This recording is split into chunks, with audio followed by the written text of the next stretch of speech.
अस्सलामुअलैकुम, आप देख रहे हैं पहचानो पाकिस्तान। मैं हूं ज़िले हुमा।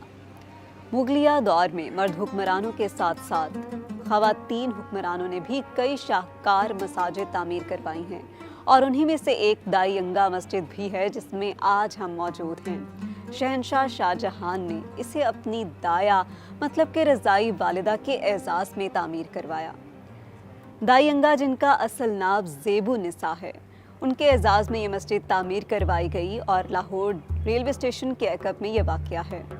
कोशिश करूँगी कि अपने अल्फाज में इतना असर रख सकूँ जो इसकी तारीख़ और ख़ूबसूरती को बयान करने में इंसाफ कर सकें। आइए मेरे साथ।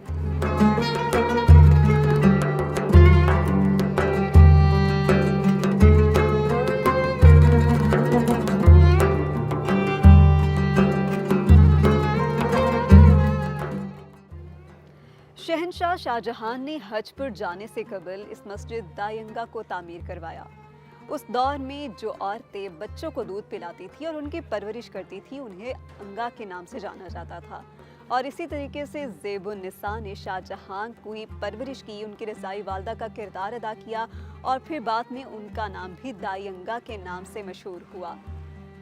जब शाहजहां अपनी इस दौरे हुकूमत में आए तो दाई-अंगा की ख़ास तौर पर ख्वाहिश पर कि एक बाग और एक मस्जिद तामीर करवाई जाए और हज पर जाने से कबल उन्होंने उनकी इस ख्वाहिश को पूरा किया और ख़ास ताकीद की कि इसकी खूबसूरती और तामीर पर ख़ास तवज्जो दी जानी चाहिए।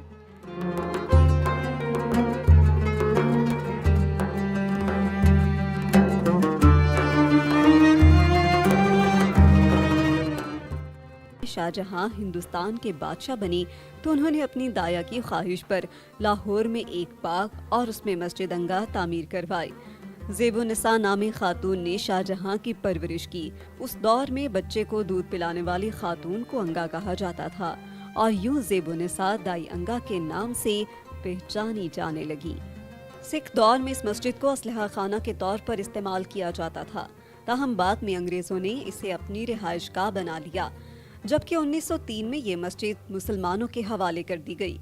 380 साल बाद भी मस्जिद की मेहराबों पर कांसी का निहायत उम्दा काम आयात कुरानी और ख़त निसाह में दरूद शरीफ कनिंदा है। ये वो काम है जिसका दोबारा होना नामुमकिनात में तस्वुर किया जाता है।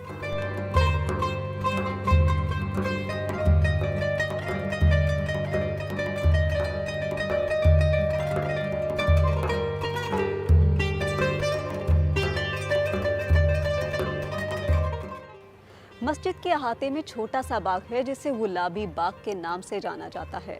ये वही बाग है जिसे ज़ेबुन निसा मसलन के दाई-अंगा ने ख़ास तौर पर अपनी ख्वाहिश के इजहार पर तामीर करवाया था।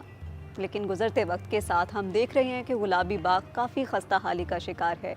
यहाँ के इमाम और कारी से बात करके जानेंगे कि हुकूमत की जानिब से क्या ताउन किया जा रहा है या नहीं।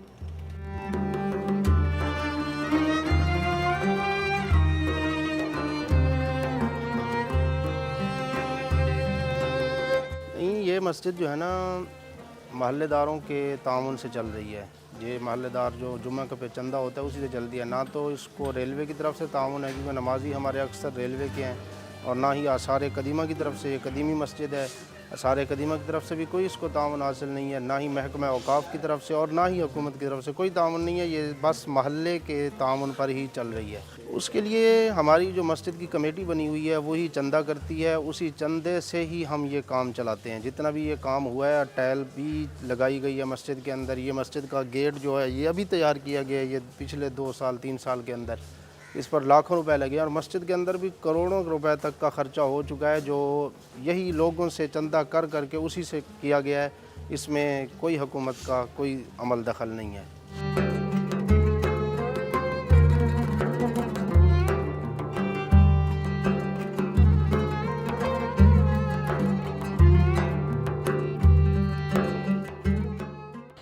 380 साल गुजरने के बावजूद भी दायंगा के नाम से ये मस्जिद आज भी बरकरार है और इंशाल्लाह रहेगी।